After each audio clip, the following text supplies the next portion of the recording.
दिल्ली की आम जनता को दिल्ली में सफर करना सुखद और सहज हो, इसके लिए दिल्ली सरकार तमाम कोशिशें कर रही है। डीटीसी यानी दिल्ली ट्रांसपोर्ट कॉरपोरेशन ने अपने यात्रियों को सुखद अनुभव देने के लिए एक बड़ा फैसला किया है।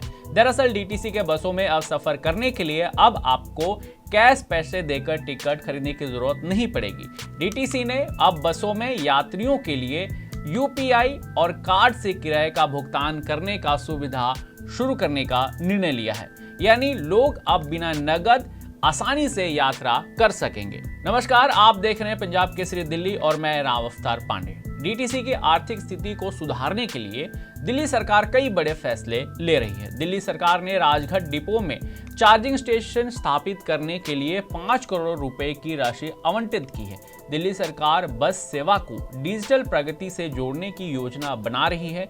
इसके तहत ऑटोमेटिक किराया संग्रह प्रणाली लागू की जाएगी, जिससे यात्रियों को यूपीआई या कार्ड के माध्यम से टिकट खरीदने की सुविधा मिलेगी।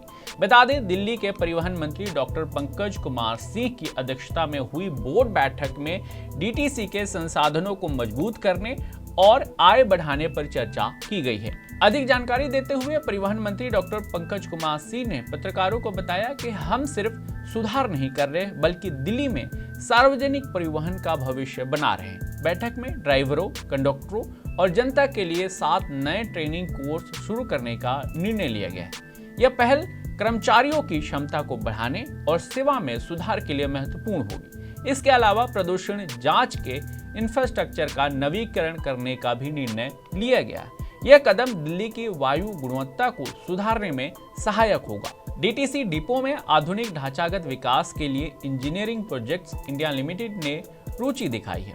यह परियोजना स्व-वित्त पोषित मॉडल के तहत प्रशासित की जाएगी, जिससे डीटीसी को कोई फंड खर्च नहीं करना पड़ेगा।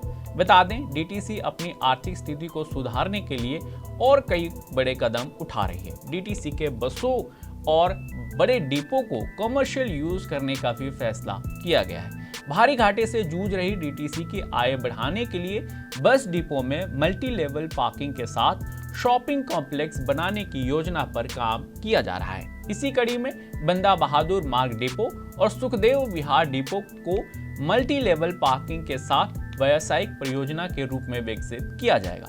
बैठक में इस पर भी चर्चा हुई। परिवहन मंत्री ने आगे कहा कि हम सिर्फ सुधार नहीं कर रहे, बल्कि दिल्ली में सार्वजनिक परिवहन का भविष्य तैयार कर रहे हैं। उन्होंने कहा, हरित ऊर्जा को बढ़ावा देने के लिए परिवहन विभाग डीटीसी डिपो में ईवी चार्जिंग इंफ्रास्ट्रक्चर को और मजबूत करेगा। राजघाट डिपो में ईवी चार्जिंग स्टेशन बनाने के लिए 5 करोड़ की राशि दी जाएगी। इसके अलावा डीटीसी की आर्थिक स्थिति को सुधार करने के लिए और कई बड़े फैसले किए गए हैं।